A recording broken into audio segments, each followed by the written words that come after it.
On va passer à Denis Jacob. Bonjour. Bonjour Valérie Expert. Vous êtes secrétaire général d'Alternative Police CFDT. Je voulais vous avoir ce matin, je voulais avoir représentant des forces de l'ordre pour nous dire un petit peu le ressenti sur le terrain. On a entendu tout le week-end qu'à cause du beau temps, les gens étaient beaucoup plus sortis. Est-ce que c'est ce que vous confirmez et comment est-ce que la police réagit à cela ? Alors globalement, la population respecte quand même les mesures de confinement. Ça n'a pas été, entre guillemets, un raz-de-marée de population dans les rues. Par contre, ce que l'on constate, c'est notamment dans certains quartiers particulièrement difficiles, une recrudescence des violences urbaines et des violences notamment à l'encontre des policiers qui essayent de continuer leur mission de sécurité de nos concitoyens. Oui, c'est ce qui s'est passé à Chanteloup-les-Vignes avec des rodéos de motos qui continuent et des guet-apens qui sont tendus aux policiers. Oui. Alors vous avez eu cette situation samedi effectivement à Chanteloup-les-Vignes dans les Yvelines, mais hier soir également à Bordeaux, aux Aubiers à 19h, où là aussi nos collègues ont été appelés pour des rodéos de moto, des jeunes qui faisaient des matchs de foot, et donc quand les collègues sont arrivés sur place, ils ont fait l'objet de jets de projectiles jusqu'à un jet de frigo depuis les étages.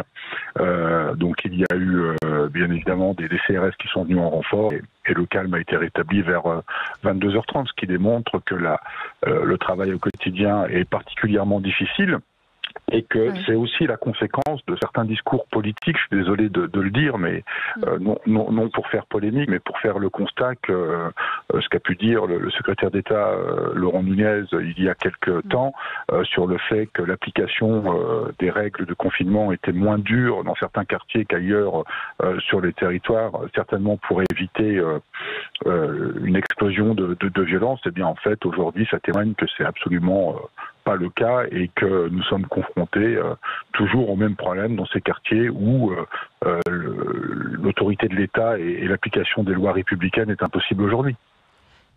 Mais vous avez des ordres dans ce sens-là? C'est-à-dire les policiers ont reçu des ordres de ne pas intervenir, de ne pas trop bousculer effectivement certaines habitudes dans certains quartiers?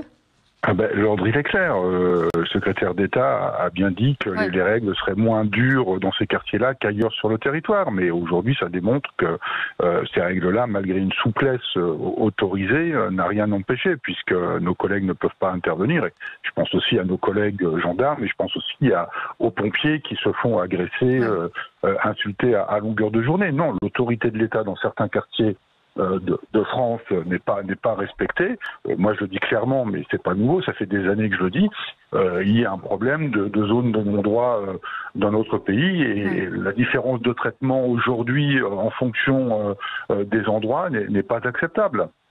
Il n'est pas la même. Est-ce que c'est vrai qu'aussi aujourd'hui, on le sait, il y a un article dans le Parisien, c'est le début du mois, donc les bureaux de poste vont être ouverts, certains bureaux de poste vont être ouverts pour que les minima sociaux puissent être prélevés, enfin reçus, et que là aussi vous avez ordre de ne pas intervenir, de ne pas aller contrôler les gens et de ne pas vérifier si les distances sont respectées.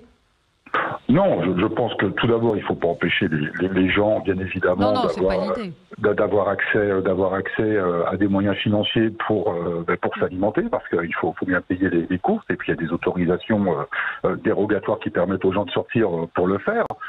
Non, appliquer les règles, les gestes barrières, bien évidemment, ça fait partie de notre travail, de contrôler si les personnes dehors sont bien détentrices de leur autorisation de sortie, et à partir d'aujourd'hui, il y a d'ailleurs cette attestation dématérialisée sur smartphone qui va permettre de travailler peut-être plus rapidement, mais il n'est pas question non plus d'aller systématiquement verbaliser au prétexte que la personne... mais non, on n'est pas là pour massacrer nos concitoyens dans une situation qui est déjà très, très anxiogène. Très anxiogène. Mais en tout cas, vous demandez quoi? Vous demandez, parce que est-ce que vous avez les moyens d'intervenir quand vous dites qu'il y a des zones de non-droit? Qu'est-ce qu'il faudrait faire et qu'est-ce que vous pouvez faire? C'est très compliqué. Déjà en temps normal, on a déjà du mal à faire notre travail dans certains quartiers difficiles. Il faut réinstaurer l'autorité de l'État, mais là, ça rentre dans le cadre d'une réforme qui nécessite, qui nécessite un choix politique de le faire en réinstaurant des services publics. Enfin, c'est pas que la police. La police, c'est l'ultime recours au problème. Et il doit y avoir une vraie politique sociale, une vraie politique économique, une politique de la ville qui permette de régler ces problématiques de quartier où une grande majorité de personnes, quand même, il faut le dire, aspirent à y vivre en toute tranquillité, comme tous citoyens. Enfin, ce ne sont pas des citoyens de seconde zone, ils sont là pour vivre comme tout le monde et parce qu'ils n'ont pas le choix d'aller vivre ailleurs. Et voilà, et donc il faut leur permettre de vivre comme n'importe quel citoyen. Et pour ça, il faut une véritable politique globale pour faire en sorte qu'on puisse y mettre à nouveau des services publics, l'autorité de l'État, en mettant un terme à certains trafics, notamment. Oui. Merci intervenu ce matin sur Sud Radio, Denis Jacob, secrétaire général d'Alternative Police CFDT. On se retrouve dans un instant avec le professeur Pierre Amarenko, chef du service neurologie à l'hôpital Bichat, qui alerte. N'hésitez pas à appeler le SAMU si vous avez des symptômes d'AVC ou encore d'infarctus, de crise cardiaque. Les médecins s'inquiètent de ne plus avoir de patients qui souffrent de ces pathologies et pourtant cela continue. On se retrouve dans un instant, 0826 300 300 avec vous sur Sud Radio.